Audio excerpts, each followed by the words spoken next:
Bonjour, bonsoir à toutes et tous, c'est Elsker pour l'épisode 28 de Parlons Constitution. C'est notre deuxième vidéo sur le pouvoir exécutif et on va voir la constitution du gouvernement.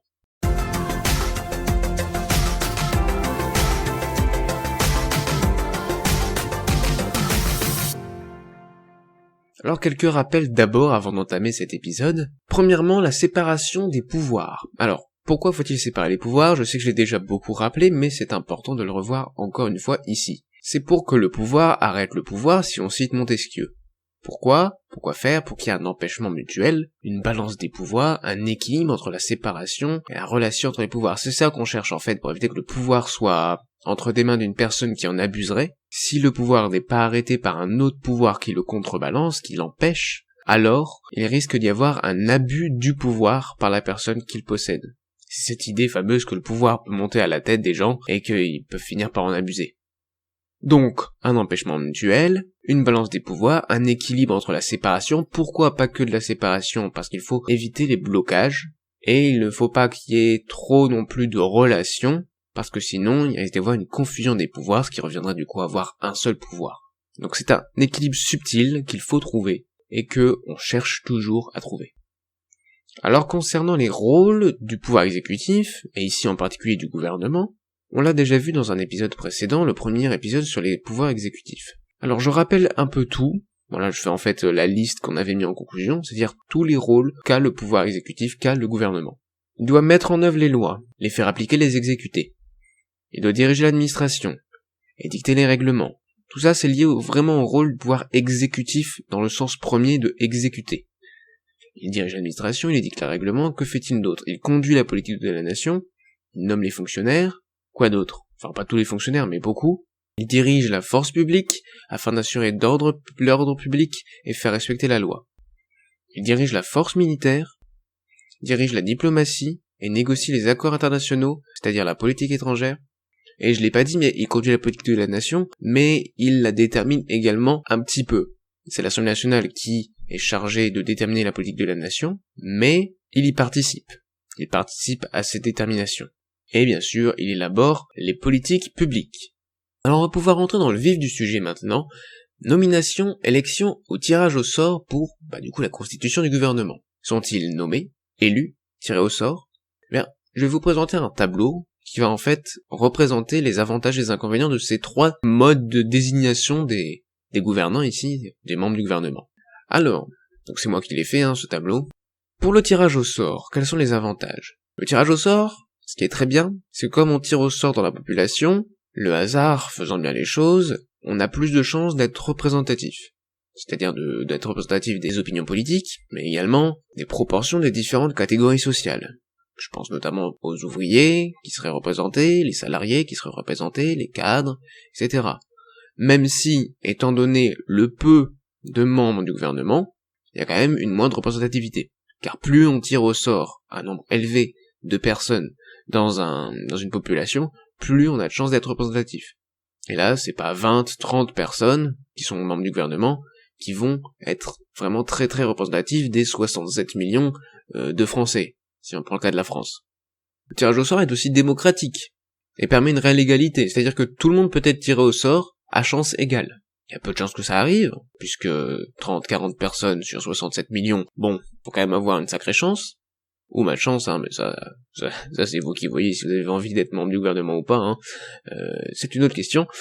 En tout cas, c'est démocratique, car c'est comme ça que, pendant l'Antiquité, on pensait la sélection de certains postes de fonctionnaires, enfin entre guillemets, un fonctionnaire de personnes qui dirigeaient en plus de l'Assemblée, en plus de l'Ecclésia. Et bref, on va pas rentrer dans les détails là-dedans. En tout cas, tirage au sort, c'est ce qu'il y a de plus démocratique, car ça permet une réelle égalité entre tout le monde dans le choix. Le tirage au sort, ça réduit aussi le risque de corruption, de favoritisme. En effet, comme il n'y a pas d'élection, il n'y a pas de nomination, il n'y a pas de favoritisme, car il n'y a personne qui prend une décision, il n'y a pas d'être humain qui prend une décision derrière qui pourrait corrompre une personne ou choisir par favoritisme. Même si la corruption, bien sûr, reste possible a posteriori. C'est-à-dire une fois que la personne est tirée au sort et qu'elle devient membre du gouvernement, là elle peut être corrompue par différents moyens. Mais la méthode de désignation permet une réduction quand même du risque de corruption ou de favoritisme. Les inconvénients, il y en a quand même certains. Le manque d'expertise et de compétences, car oui, on ne sait pas qui va être tiré au sort. Ça peut être une personne qui certes peut être très sympathique et très douée dans son domaine, mais n'a aucune compétence pour gouverner un pays. Et peut-être même qu'elle sera tirée au sort à un poste qui ne la correspond pas. Ça, c'est si on imagine que le tirage au sort se fait pour chaque poste et pas pour l'ensemble, et qu'ensuite ils se répartissent des différents postes et différents portefeuilles politiques. Mais ça c'est une autre question, qui advient après avoir choisi le tirage au sort comme méthode de désignation. Donc il y a un manque d'expertise, un manque de compétences qui est fort probable. Il n'y a également pas de responsabilité, sauf s'il y a l'ajout d'un mécanisme de sanction bien sûr, mais il n'y a pas de responsabilité envers les personnes qui l'ont élu ou les personnes qui les ont nommées.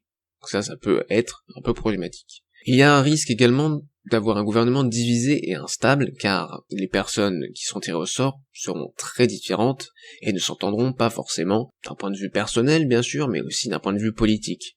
Il peut y avoir un tirage au sort qui désigne une personne d'extrême droite, une personne d'extrême gauche, une personne de centre, une personne de centre droite, centre gauche, de droite, une personne non politisée, et tout ce groupe-là va devoir former un gouvernement uni. Bon, quand même un fort risque de division et d'instabilité là.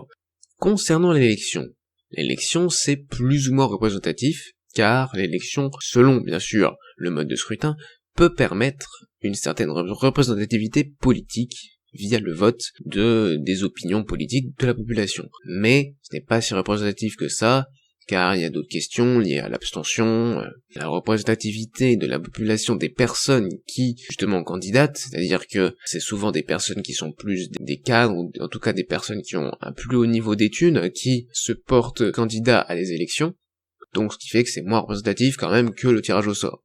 C'est démocratique, d'une certaine manière, mais c'est aristocratique, car l'élection est quand même plus un mode de désignation, une méthode de désignation qui est aristocratique. Mais démocratique si on prend un sens plus actuel, plus contemporain. Bref, ça c'est quand même un avantage qui est significatif, mais moins important à mes yeux, mais ça on en viendra juste après. Ça permet une sélection des meilleurs. Oui, parce que une élection permet de faire un choix entre différentes personnes, et donc de sélectionner les personnes qu'on juge meilleures pour assurer leur poste. Il y a également une responsabilité envers les électeurs, c'est-à-dire que les personnes qui sont élues, pour se faire réélire notamment, vont devoir faire en sorte de satisfaire leur électorat. Ce qui, parce que je l'ai pas dit, ce qui permet une certaine limitation du pouvoir, un certain encadrement du pouvoir par cette responsabilité. Ils vont pas faire n'importe quoi, ils vont faire en sorte de faire ce qui serait bon à leurs yeux de faire, ou en tout cas ce qui serait bon aux yeux des électeurs de faire, et donc cette responsabilité fait qu'ils ne vont pas faire n'importe quoi, qu'ils vont du coup être plus contraints et moins libres d'abuser de leur pouvoir. Ça c'est le petit côté séparation des pouvoirs. Côté inconvénient de l'élection, le problème de l'élection c'est que c'est long et coûteux. On aurait pu dire la même chose du tirage au sort, je l'ai pas mis, parce que ça l'est sans doute moins. Mais l'élection c'est assez long, il faut organiser plusieurs tours, ou pas, mais en tout cas faut déclarer qu'il y aura un scrutin, faut dire quand est-ce que ce sera, mettre en place le système de vote, faire en sorte que les personnes puissent déposer leur candidature, organiser les élections, ça coûte de l'argent, c'est assez long, on ne fait pas une élection en 2 jours, entre le moment où on dit qu'il va y avoir une élection et le moment où on élit la personne, ça se fait pas en 2 jours, surtout à l'échelle d'un pays. À l'échelle d'une petite communauté de communes, ou à l'échelle même d'un groupe de 10 personnes, ça pose pas de problème, mais à l'échelle d'un pays, c'est beaucoup plus long et coûteux. Il y a un autre risque avec l'élection, ça dépend du mode de scrutin. Car si on prend, par exemple, la proportionnelle, on a un risque d'avoir un gouvernement divisé, et donc on a un risque d'instabilité. Que des personnes qui se connaissent, qui sont choisies pour travailler ensemble, et parce qu'ils ont des opinions politiques qui vont ensemble, même si elles peuvent être différentes, légèrement différentes, elles vont ensemble, elles permettent de créer un gouvernement qui soit uni pour suivre les mêmes orientations politiques, et appliquer la politique de la nation, ça permet quand même d'avoir moins d'instabilité. Mais si au contraire on a des personnes qui sont de bords politiques trop différents, et qui ne s'entendent pas, il y a un risque de division au sein du gouvernement, d'instabilité, de querelles, de conflits internes, ce qui n'est pas une bonne chose pour un gouvernement. On y reviendra juste après quand il faudra choisir entre ces 3 modes. La nomination a plein d'avantages, mais elle a aussi de gros inconvénients. Les avantages de la nomination, ce sont la rapidité et le faible coût. Voilà, si c'est une personne qui nomme les membres du gouvernement, elle a juste à nommer. Il n'y a pas de recrutement, enfin si, il peut y avoir du recrutement, voilà, un petit peu, mais il n'y a pas d'organisation d'élection à faire, qui est très coûteux et très long. Donc ça, c'est l'efficacité, la rapidité de la désignation des membres du gouvernement grâce à la nomination. Le gouvernement est aussi plus soudé et stable, car la personne qui va nommer les membres du gouvernement va faire attention à choisir des personnes qui peuvent s'entendre politiquement, et qui peuvent travailler ensemble. Ça n'empêche pas les couacs, ça n'empêche pas qu'il y ait des problèmes, qu'il y ait des divisions, des conflits internes, mais ça limite quand même ce risque-là. Également, les personnes sont choisies pour leur expertise et leurs compétences dans leur domaine. Ils ont donc une légitimité méritocratique ou technocratique. Ce qui n'est pas une mauvaise chose, notamment quand on dirige une administration, et quand on est chargé d'appliquer la loi, de faire appliquer la loi dans le domaine dans lequel on est ministre. Mais côté inconvénients, évidemment, généralement, ils ont les inconvénients de leur avantage, ou les avantages de leur inconvénients, hein, c'est selon dans quel sens on le dit. Et du coup ici, les inconvénients de la domination, ce sont l'absence d'indépendance envers ceux qui les nomment, ils se sentent d'une certaine manière redevables, ce qui peut créer une certaine responsabilité, donc ça c'est pas trop mauvais, mais le manque d'indépendance est quand même assez négatif. Autre inconvénient, le risque de manque de pluralité, de diversité, de représentativité. Oui, on a un gouvernement soudé, mais il n'est pas représentatif, il n'y a pas de diversité, il n'y a pas de pluralité des opinions politiques. Voilà. Soit on a un risque de conflit, soit on a quelque chose de moins représentatif. C'est l'un ou c'est l'autre, c'est compliqué d'avoir les deux. Quoi d'autre comme inconvénient? Ça limite l'innovation, évidemment, puisqu'on a des personnes qui sont ensemble du même bord et il y a moins de conflits, aussi dans un sens positif, je veux dire d'affrontement entre les idées, de contradiction, et donc d'innovation, de nouvelles idées qui peuvent émerger de la discussion et du débat au sein du gouvernement. Moins de diversité, moins d'idées différentes, moins de conflits, de contradictions, de débats entre les idées, moins d'innovation. C'est logique. Autre inconvénient, la faible légitimité démocratique ou aristocratique. J'ai mis que c'était un inconvénient parce que c'est quand même une légitimité qui est importante, notamment vis-à-vis de la population. La population qui aime avoir des personnes qui sont élues par elle, tirées au sort parmi elles, et qui ont d'une certaine manière une responsabilité envers elles, et les représentent correctement. Avec la nomination, on a plus l'impression que ce sont des personnes, des élites, qui sont en dehors du peuple, qui sont au-dessus du peuple, et qui peuvent contraindre le peuple. Pour ce qui est du consentement, du coup, il y a moins de consentement. Mais pourtant, mon choix, c'est la nomination. Pourquoi? Car en fait, il y a plusieurs raisons à ça. Il y a plusieurs raisons à ça qui s'expliquent par justement le rôle du gouvernement, les rôles du gouvernement, et les contraintes qui vont avec. Pourquoi? Parce qu'un gouvernement, il a besoin de compétences, d'expertise, d'expérience. On ne met pas des personnes incompétentes au poste de ministre de l'Intérieur. Ça risque de poser des gros problèmes de sécurité intérieure. On ne met pas quelqu'un d'incompétent en tant que ministre de l'économie, risque d'avoir de gros problèmes économiques. Il faut des personnes compétentes pour exercer ces postes à responsabilité. Ça ne viendra à l'idée de personne de nommer électricien d'une entreprise, par exemple, l'infirmière d'un hôpital. Non pas qu'elle est mauvaise, qu'elle est nulle, voilà. Non, elle est très douée, sans doute en tant qu'infirmière, ou qu'un infirmier, peu importe son genre, on s'en fiche, mais en tant qu'électricien, électricienne, elle a pas de compétences. Bref, il y a vraiment besoin de compétences, d'expertise ou d'expérience. Donc là, ça limite le choix entre élection et nomination. Mais il y a d'autres contraintes, notamment le besoin de changements possibles rapides, pour avoir plus de stabilité, et aussi un besoin de cohérence du gouvernement. Donc pour la cohérence, la nomination, c'est ce qu'il y a de mieux. Pour la rapidité de changement, ce qu'il y a de mieux, c'est soit le tirage au sort, soit la nomination. La nomination semble être meilleure. Et pourquoi il y a besoin de changements possibles rapides? Pour qu'il n'y ait pas trop de vacances, c'est-à-dire d'absence de ministres, de postes non pourvus, au sein du gouvernement. Si dès qu'un ministre démissionne, il faut le réélire, il faut attendre 2 mois avant d'avoir un nouveau ministre, ça pose des problèmes. À mes yeux, ça pose des problèmes. L'absence d'un gouvernement, pour moi, ça pose des problèmes, car le gouvernement a un rôle vraiment important pour diriger l'administration et diriger le pays. D'où son nom, le gouvernement. Autre limitation, la séparation des pouvoirs. En fait, là, c'est pour faire la différence entre l'élection et la nomination. Pourquoi? Car l'élection, ça pourrait être une élection plus rapide à organiser, et donc il permet d'avoir des changements possibles rapides. Et je pense notamment à l'élection des membres du gouvernement et du Premier ministre, dans certains pays, par une des chambres, voire les 2 chambres du Parlement.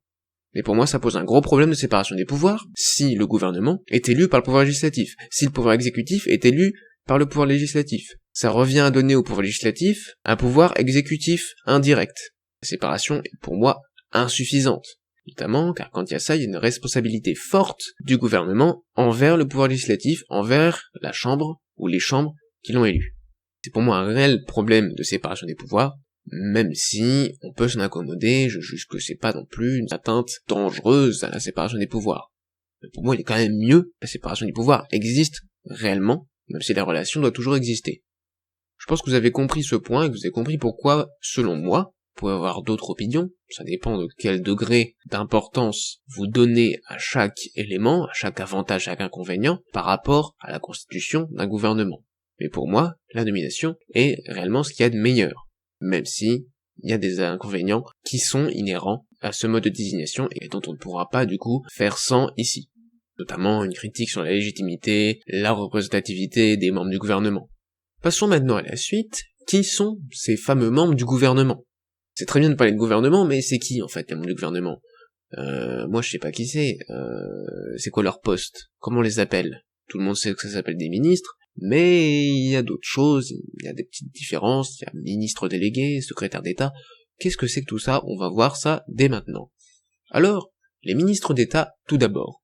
Ministre d'État, en fait, c'est juste un titre honorifique. Souvent pour l'ancienneté, ça peut être un ministre qui est ministre dans différents gouvernements depuis des années, ou pour l'importance politique. Ça peut être pour des chefs de partis politiques qui seraient ministres, on leur donnerait le titre de ministre d'État. Ou alors une importance politique donnée à un certain portefeuille, à un certain domaine. Par exemple, si on juge que l'économie c'est essentiel, on peut décider de donner comme titre honorifique ministre d'État ou ministre de l'économie. Mais si on juge que c'est l'écologie, on peut donner le titre de ministre de l'État au ministre de l'écologie. Voilà, c'est un titre honorifique, c'est pour dire qu'il est plus important que les autres, du moins dans l'ordre protocolaire, et pas réellement au sein du gouvernement, c'est-à-dire qu'il n'aura pas plus de voix, il pourra pas imposer ses décisions aux autres, mais ça on le verra encore un peu après. Du coup, il a le même rôle en fait que les autres ministres. C'est juste qu'il a un titre honorifique, qui le rend supérieur dans l'ordre protocolaire, et qui le rend plus important d'une certaine manière. Le ministre, du coup, qu'est-ce que c'est? En fait, le ministre, il est à la tête de son département ministériel. En étant à la tête de son département ministériel, il dirige l'administration de ce département. S'il est ministre de la Justice, il va diriger la justice, notamment le parquet avec les procureurs. Mais également d'autres pouvoirs de décision liés à la justice, je vais pas rentrer dans les détails, déjà parce que je les connais pas. Il représente l'État dans son domaine concernant son domaine de ministère. C'est-à-dire qu'il va représenter la France pour les discussions internationales sur la justice. Si on prend le cas du ministre de la Justice, du garde des Sceaux, c'est pareil. Si on prend le ministre de l'écologie, ça revient au même. Il dirigera son administration dans tout ce qui concerne l'écologie. Bon, il n'y a pas forcément une très grosse administration, ça peut être des cas particuliers, mais en tout cas, il dirige son ministère, et il représente l'État concernant l'écologie. Il y a les ministres délégués. Le ministre délégué, en fait, il exerce auprès d'un autre ministre. C'est ministre délégué au ministre de la Justice. Ministre délégué auprès du ministre de la Santé, ou du chef de gouvernement. Qu'est-ce qu'il fait? Sous la tutelle de son ministre, il exerce certaines attributions de son ministre tuteur. Prenons un exemple simple, le ministre des Affaires étrangères peut avoir un ministre délégué à l'Europe, à l'Union européenne, et aux autres institutions de l'Europe, qui va se charger plus de ça, de ces attributions-là, de ce portefeuille-là. Mais il peut y avoir d'autres. Il peut y avoir un ministre délégué aux affaires transcontinentales. Bon, là j'invente des titres, ça pourrait être particulier, mais voilà, on peut avoir plusieurs ministres délégués. Prenons un autre exemple, un ministre délégué à la transition énergétique au sein du ministère de l'écologie. Pourquoi pas, on peut l'inventer. Le ministre délégué aux relations au Parlement auprès du chef du gouvernement. Ensuite, il y a les secrétaires d'État. Alors, en fait, j'ai pas su se faire remarquer, mais je l'ai mis dans l'ordre protocolaire. C'est-à-dire que dans l'ordre des protocoles, le ministre d'État est plus important que le ministre, qui est plus important que le ministre délégué, qui est plus important que le secrétaire d'État, qui est plus important que ce qui viendra juste après. Et donc, qu'est-ce que c'est que le secrétaire d'État? Il est sous la tutelle d'un ministre, ou du chef de gouvernement, ou il est autonome à la tête d'un département ministériel, mais il est inférieur dans l'ordre protocolaire. Ce qui conduit à d'autres effets, c'est-à-dire que les secrétaires d'État, ils n'assistent pas au conseil des ministres, sauf si l'ordre du jour les concerne. C'est-à-dire qu'ils sont ministres, ils sont membres du gouvernement, que pour ce qui les concerne, ce qui concerne leur portefeuille, ce qui concerne leurs missions, leurs attributions. Les secrétaires d'État, c'est ça. Alors que les autres ministres, ils participent au conseil des ministres, même s'il n'y a rien qui concerne l'écologie, lors d'un conseil des ministres qui porte sur un ordre du jour différent. Les secrétaires d'État, non. Eux, s'il n'y a rien qui les concerne, eh ben, ils participent pas au conseil des ministres. Les hauts-commissaires, ou le haut-commissaire, c'est un membre du gouvernement avec une mission particulière. Alors, il en existe très peu, c'est un titre qui est pas toujours utilisé, mais il existe. Actuellement, par exemple, on est en 2023, je pense qu'il est toujours haut-commissaire au plan, je parle de François Bayrou qui est haut-commissaire au plan, qui a un rôle particulier sur la planification écologique, économique, sociale, énergétique de la France. Le directeur, maintenant, c'est le nom que j'ai choisi pour le chef du gouvernement.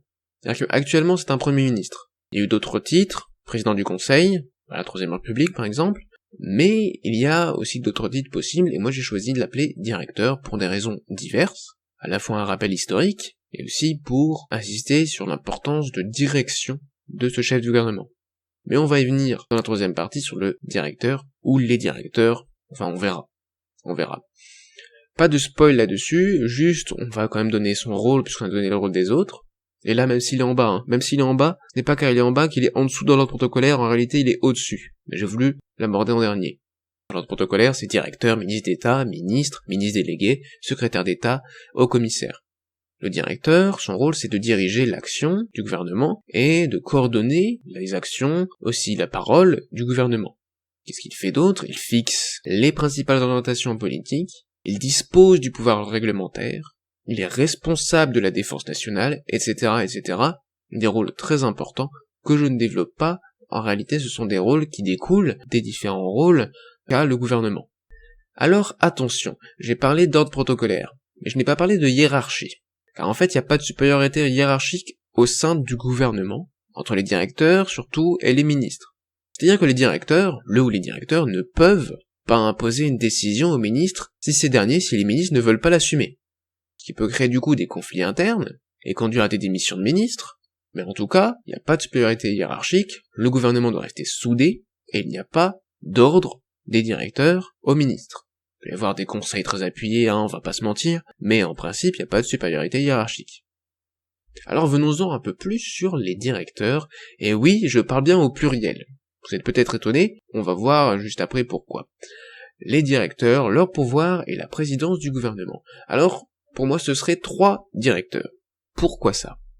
Pourquoi plusieurs chefs de gouvernement? En fait, c'est pour des raisons aussi de séparation des pouvoirs, pour éviter la concentration du pouvoir dans une main, et notamment car le pouvoir du chef du gouvernement au sein de la Constitution qu'on est en train d'inventer au cours de cette série qui est par la Constitution, bien, le chef du gouvernement, c'est celui qui a le rôle le plus important, le plus de pouvoir. Et donc pour moi, il faut éviter cette concentration d'autant de pouvoir au sein des mains d'une seule personne, justement en découpant ce chef de gouvernement en 3. Ça fait un peu bizarre dit comme ça, mais vous avez compris, on crée 3 têtes au lieu d'une seule tête au sommet du gouvernement pour séparer les pouvoirs, éviter la concentration, éviter les risques d'abus de pouvoir à la tête du pouvoir exécutif. C'est aussi pour avoir les avantages de la collégialité. La collégialité, c'est le fait d'avoir plusieurs personnes qui travaillent en groupe, ça permet d'avoir des décisions plus réfléchies, et une diversité des points de vue, ce qui peut venir contrebalancer aussi un inconvénient de la domination, qui est le peu d'innovation. Autre raison, la répartition du travail et des tâches, puisque le chef du gouvernement, ou plutôt les chefs du gouvernement ont des tâches nombreuses, avoir 3 directeurs, ça permet de répartir le travail, donc de diminuer la charge de travail sur chaque directeur. Faut penser à eux quand même aussi un peu. Et également, ça permet d'avoir une continuité de la gouvernance s'il y a une démission, une incapacité d'un ou de 2 directeurs. Pour toutes ces raisons, et principalement pour la première raison de séparation des pouvoirs, c'est pour ça que je pense qu'il faut qu'il y ait plusieurs directeurs. Alors pourquoi 3? Pourquoi pas 2, 4, 5? Pourquoi 3? Pour des questions d'organisation au sein du gouvernement. C'est-à-dire que plus on est nombreux, plus il y en a, s'il y avait 5 têtes, ce serait problématique pour des raisons d'organisation, de conflit entre les directeurs. 3 directeurs, on voit quand même qui c'est qui commande. C'est ces 3 personnes-là. 5 directeurs, ça devient une assemblée presque. Pourquoi le moins possible? Pour éviter d'autres inconvénients que sont la désunion, les conflits internes, et le peu de lisibilité sur qui est responsable de quoi. Notamment si les directeurs ont besoin de rendre des comptes. Donc plusieurs, mais le moins possible. Séparer les pouvoirs, mais le moins possible de directeurs pour garder quand même l'efficacité. Mais pourquoi pas 2 alors? Car plusieurs, 2, c'est plusieurs, et c'est ce qu'il y a de plus petit, quand on dit plusieurs. Alors pourquoi pas 2? Pour éviter une résolution des conflits difficiles au sein de cette tête, au sein de ce petit groupe de chefs de gouvernement.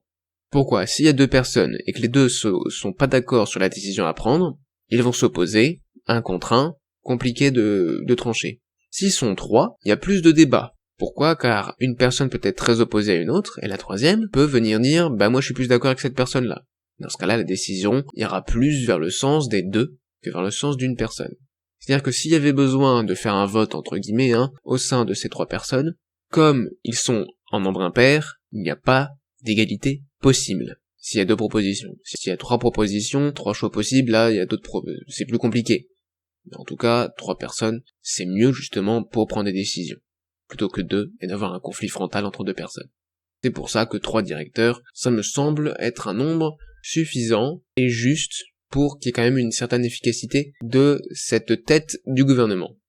Alors, quel est le rôle des directeurs? On l'a vu juste avant, je ne vais pas le répéter, ou alors vite fait, diriger l'action du gouvernement, coordonner l'action du gouvernement, fixer les orientations générales des politiques publiques et de la politique de la nation, bien sûr en respectant ce qu'a dit l'Assemblée nationale, Ils disposent du pouvoir réglementaire, ils sont responsables de la défense nationale, etc., etc. Qui les nomme? Car oui, c'est la nomination qu'on a choisie, mais qui nomme? En fait, c'est le président de la République. Pourquoi lui? Car il dispose d'une légitimité importante pour le faire, celui qui est le plus légitime, et car c'est un arbitre, en fait, un arbitre politique et un gardien des institutions. Alors là, je renvoie à l'épisode 30, qui n'est pas encore sorti, si vous regardez l'épisode au moment où celui-ci sort, mais c'est dans l'épisode 30 qu'on va plus parler des rôles du président de la République. Donc pour moi, c'est le président de la République. D'ailleurs, c'est exactement ce qui se passe actuellement, en France. Le président de la République nomme le Premier ministre. Dans cette constitution-là, que j'écris, qui est une constitution qui, à l'heure actuelle, pour moi, serait meilleure que celle actuellement, on va dire idéale, même si une constitution parfaite n'existe pas, mais ça on l'a déjà vu dans un épisode précédent, bien dans ce cas-là, dans cette constitution-là, c'est le président qui nomme 3 directeurs, pas un Premier ministre. Alors, les directeurs, qu'est-ce qu'ils font? Ils choisissent également les ministres. Il y a une nomination officielle par le président de la République, mais en fait ça se fait sur proposition des directeurs. C'est-à-dire que le président de la République nomme les 3 directeurs, et ensuite, les 3 directeurs se concertent, choisissent des ministres ensemble, et viennent les proposer au président de la République. Le président de la République, qu'est-ce qu'il fait? Il dit, bon, là, j'estime qu'il y a un problème. Il peut dire qu'il y a un problème, mais en soi, il n'a pas son mot à dire pour dire, moi je préfère cette personne-là. Moi je voudrais que ce soit plus celle-ci, là. Cette personne que vous avez pas décidé de mettre dans le gouvernement, je veux qu'elle y soit. Normalement, vaut mieux éviter ça. Et il doit suivre, en principe, les propositions des directeurs. Mais en tant qu'arbitre, il peut dire s'il y a des personnes qui sont problématiques. Donc c'est quand même une compétence qui est liée. Pourquoi une compétence liée? Qu'est-ce que ça veut dire? Ça veut dire qu'il est obligé de nommer les ministres, le président de la République est obligé de nommer les ministres après la proposition des directeurs.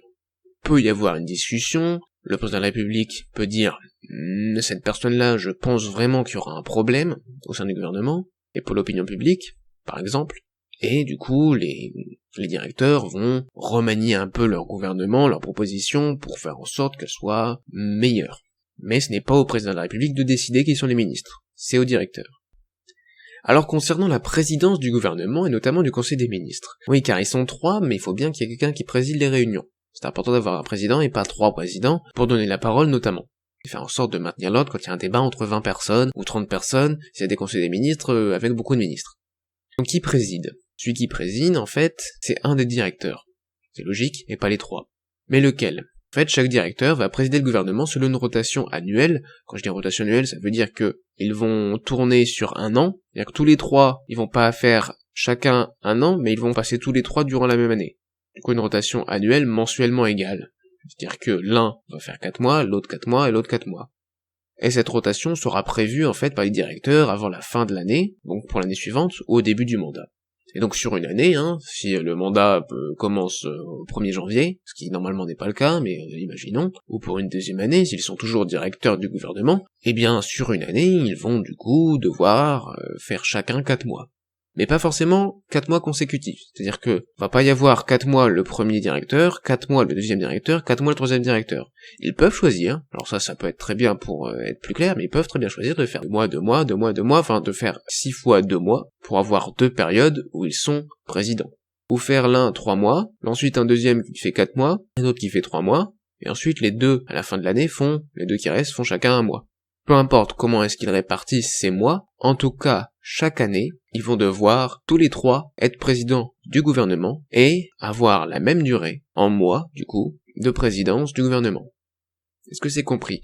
Chaque année, ils vont tous les 3 être présidents. Durant cette année, ils vont devoir être présidents chacun 4 mois, pas forcément consécutifs, qui peuvent répartir comme ils veulent sur l'année. Mais au cours de cette année, chacun a fait 4 mois. Bien, alors je pense que c'est clair, et en fait, nous avons déjà fini sur la constitution du gouvernement, et oui, c'était une vidéo plutôt courte, en tout cas plus courte que les deux précédentes, que les épisodes 26 et 27. Je vous remercie de l'avoir regardé, mais avant, on va quand même récapituler un petit peu tout ce qu'on a vu. Alors qu'est-ce qu'on a vu? On a vu qu'il fallait nommer, que c'était important qu'il y ait une nomination, que c'était le mode de désignation qui convenait, en tout cas selon moi, pour la constitution du gouvernement. Pourquoi? Pour des raisons d'expertise. On a besoin d'expertise pour les membres du gouvernement. On a besoin qu'ils soient experts dans le domaine, du moins qu'ils s'y connaissent suffisamment. On a besoin de flexibilité aussi, c'est-à-dire que s'il y a besoin de renouveler un poste au sein du gouvernement, il faut que ce soit fait rapidement, donc c'est pour ça qu'on choisit pas trop l'élection. On a besoin de stabilité aussi, c'est pour ça qu'on choisit surtout pas le tirage au sort. On a besoin également de cohérence, donc c'est pour ça qu'on choisit pas le tirage au sort ni l'élection. En tout cas pas l'élection proportionnelle, et on a besoin d'une séparation des pouvoirs, c'est pour ça qu'il n'y a pas d'élection par l'une des chambres ou toutes les chambres du Parlement. Donc la nomination. Les membres du gouvernement, ce sont les directeurs, les ministres, dont les ministres d'État, les ministres délégués, les secrétaires d'État et les hauts commissaires. Attention, c'est un ordre protocolaire qui est noté ici, c'est dans l'ordre protocolaire, mais il n'y a pas de hiérarchie, en tout cas juridiquement parlant. Les chefs du gouvernement, ce sont 3 directeurs qui sont nommés par le président de la République.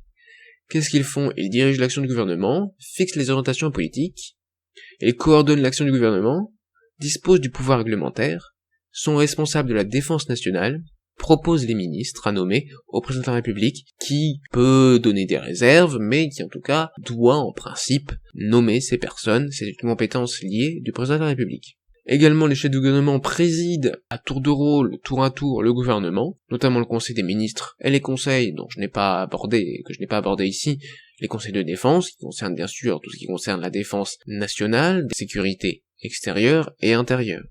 Et donc ils président à tour de rôle selon une rotation mensuellement égale chaque année. Chaque année, chaque directeur doit présider 4 mois, qui ne sont pas nécessairement consécutifs. Du coup, le gouvernement, en fait, c'est le réel pouvoir exécutif.